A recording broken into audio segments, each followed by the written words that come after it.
अस्सलाम वालेकुम, नमस्कार, आदाब। अभी मैं दानिश अनवर साहब के साथ माननीय सर्वोच्च न्यायालय के बाहर लॉन में हूँ। आज जैसा कि आप सभी को मालूम था, जो वक्फ संशोधन कानून 2025 के विरुद्ध माननीय सर्वोच्च न्यायालय में जो 73 रिट पिटीशन दाखिल हुई थी, जिसकी सुनवाई पहले चीफ जस्टिस संजीव खन्ना की खंडपीठ और बाद में चीफ जस्टिस BR गवई की खंडपीठ में हुई थी। 22 मई को आखिरी सुनवाई हुई। आज जैसा पूर्व से निर्धारित था, आज फैसला आना था।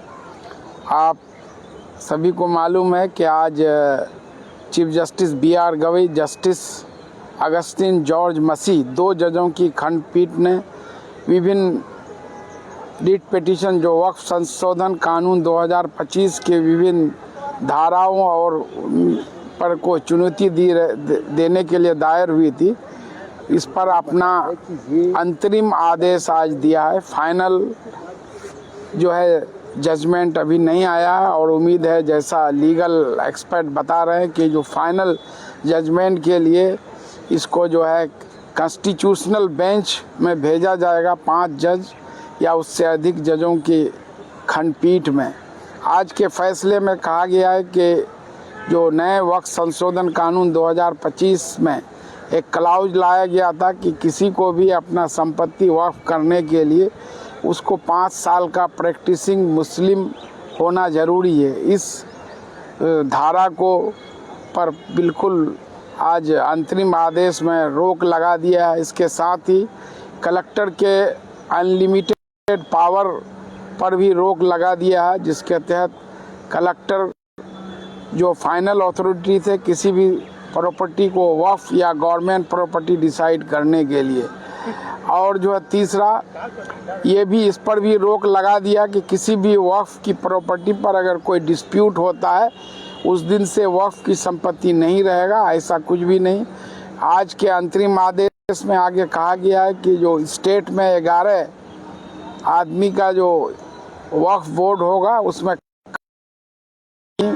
3 आदमी से अधिक मुस्लिम नॉन मुस्लिम नहीं हो सकता। 3 से अधिक 11 में मुस्लिम नहीं हो सकता है।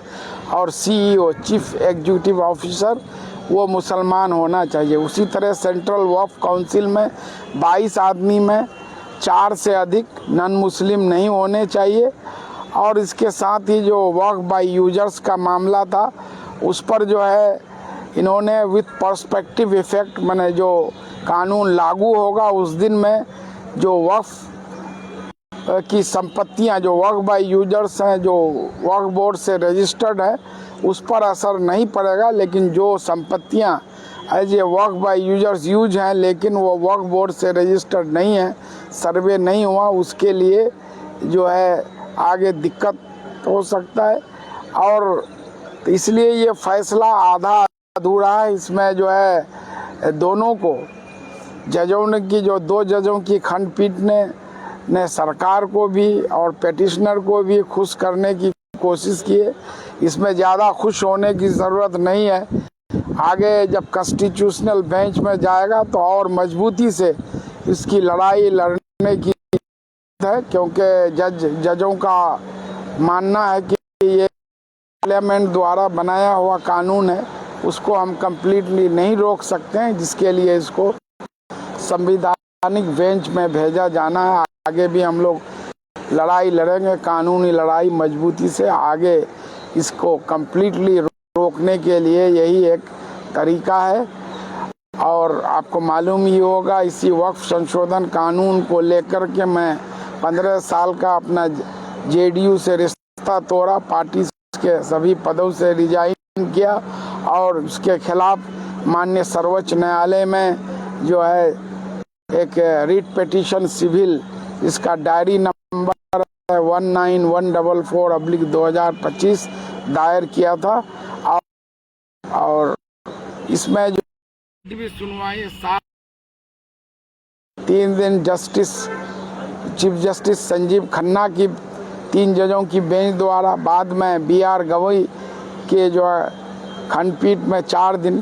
तो मैं सारे मौके पर सुप्रीम कोर्ट के कोर्ट नंबर 1 में उपस्थित रहकर कोर्ट की सारी प्रोसीडिंग को, और जो पेटिशनर है उनके तरफ से कपिल सिब्बल हो, जो है राजीव धवन साहब हो, सीयू सिंह हो, अभिषेक मनु सिंघवी साहब हो, हुजैफा साहब हो, तो इन सारी की दलीलों को सुना और सरकार की ओर से जो solicitor general of India Tushar Mehta, उनके भी दलीलों को सुना। तो इसलिए आगे भी इस लड़ाई को हम लोग कानूनी रूप से जो संविधान पीठ में मजबूती से इसकी लड़ाई लड़ेंगे, जब तक के पूरी तरह से जो है इंसाफ नहीं मिले।